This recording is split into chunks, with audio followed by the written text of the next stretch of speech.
What's up, YouTube? Welcome back to the channel. If you are new here, welcome as well. I am B Craig and welcome to my channel. So today's video is going to be a little bit of a different format, but it's going to be somewhat fun too. So I'm going to talk about some hip-hop news first, or just news in the music industry period that piques my interest. Then we're going to talk about a little bit of politics.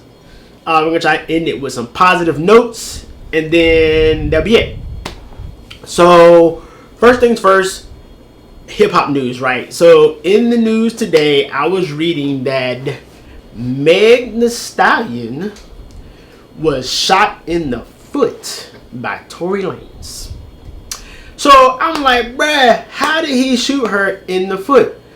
So from reading, it's a lot of stories out. I don't think no one knows exactly what happened, but from all the reading I did, this is what I put together. This is what I can figure out. Because I had to use my analysis. No, that's where I had to analyze everything what was going on. So what I figured out was, or what I learned as I was analyzing all the stories, is that Meg Thee Stallion and Tory Lanez was at a party. He was talking to Caitlyn Jenner, and then she didn't like it, so Meg Thee Stallion went to talk. She went to approach Tory Lanez. They got into a physical altercation, and he shot her in the foot. So they said he was arrested for having a concealed weapon in his car. So that's what he went to jail for. That's all I could find. We went to jail for it. So once Meg Thee Stallion got out of the hospital, she put out what I call a Instagram press release saying, giving her part about what happened, how she got shot in the foot, but it does not go into detail about the whole thing that happened from beginning to end. What's your thoughts? Let me know in the comments, because I think that story is not done yet. It's a lot more that's going to come out of that story eventually. Next, we're going to talk about Kanye West. Oh, Kanye West. So Kanye West said he is running for president of the United States. So first thing I thought about was, okay, let me know what's your platform. Let me know what you're running on. Let me know, should I even consider you over Joe Biden or number 45? I'm sorry, President 45, which is number 45. He goes on his first presidential rally, and he just gave all this rhetoric, right? Just straight rhetoric about abortion, about his mom, about Harriet Tubman, who gave slaves to more white people. He just went on, like, minus the plate carrier he had on. It was just weird. It was just one of the weirdest presidential rallies I ever heard and seen. I will insert some of it here so you can hear some of the rhetoric, because he just went on. I don't think he even said anything about what he's standing for and what he's running on. Like, are you running? What topics are you running on to make us move forward into the future? What makes you better than Joe Biden? What makes you better than number 45?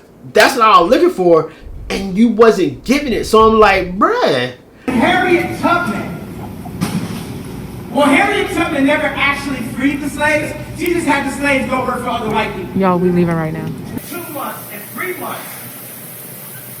We talked about her not having this child. She had the pills in her hand. Do people know these pills where you take the pills, and if you take it, it's a wrap. The baby's gone. So I was sitting up in Paris, and I had my leather pants on. You already know, if you got leather pants on, you already know who this person must think they are. Right? And I'm in the apartment where my wife was actually robbed. And I have my laptop up, and I got all of my creative ideas. I got my shoes, I got my sound cover, I got communities, I got clothes, I got all this. And the screen was black and white. And God said, if you fuck with my vision, I'm going to fuck with yours. And I called my wife. And she said, we're going to have this baby. I'm going to kill my daughter! I'm going to kill my daughter! Abortion should be legal, but the option of maximum increase should be available. Maximum increase would be everybody that has a baby gets $1 million or something in that way. Come on. How can we support you when you're just talking? Anyway, the next day, his wife put out an Instagram press release saying that her husband has issues. Her husband has a mental condition called bipolarness. Got it. Understand. Then it's up to you to help the man. Don't be putting this business out here in the world if you're not going to help him. But I guess your way of helping your husband is to put his business out here in the world so that more people can actually reach out to him for help. Hey, people, just the best thing we could do is just keep Kanye in our prayers and hope that he gets the help he needs one day. That's all I can say on that one. Next, let's move into the political realm since we was a little bit on that line anyway, talking about Kanye West. So, political-wise, $1,200 stimulus or the CARES Act 2, I think they're calling it, or just this whole package deal that they're trying to come up with. So, Congress have already decided, I think they've already decided on the $1,200 stimulus will go out to everybody. They're trying to figure out, is it going to go out to dependents or things like that. So, that's a whole other beast by itself. But I think that's an easy hurdle to jump. The biggest hurdle right now is that unemployment thing. So, if you did not know, most people who's joined unemployment is getting a $600 bonus added to their unemployment, which will try to help them get through these hard times dealing with the COVID. So, if you look at the scale, and I'm going to try to insert the scale if I can find it. So, if you look at the scale, right, the people at the top of the scale, which is making bukus, which is making probably $20 to $30 per hour. If they add that $600 to it, they're still not making as much money as they would if they did a 40-hour-a-week job or work 40 hours a week. Say it that way. Then there's people at the bottom of the scale who was barely making minimum wage, who is getting that $600 bonus and is giving them more money than what they would get in a paycheck. And as businesses start to open back up, some of those people is like, hey, I'm making more money on unemployment right now. I don't gotta go back to work. So I'm just gonna ride this wave out until they stop my unemployment. Then hopefully I can go back to work if they still have a job for me. And that is the argument right now in Congress. Do I agree with Congress looking into this? Yes. Because there are people in the world that if you give them a inch, they'll take a whole mile.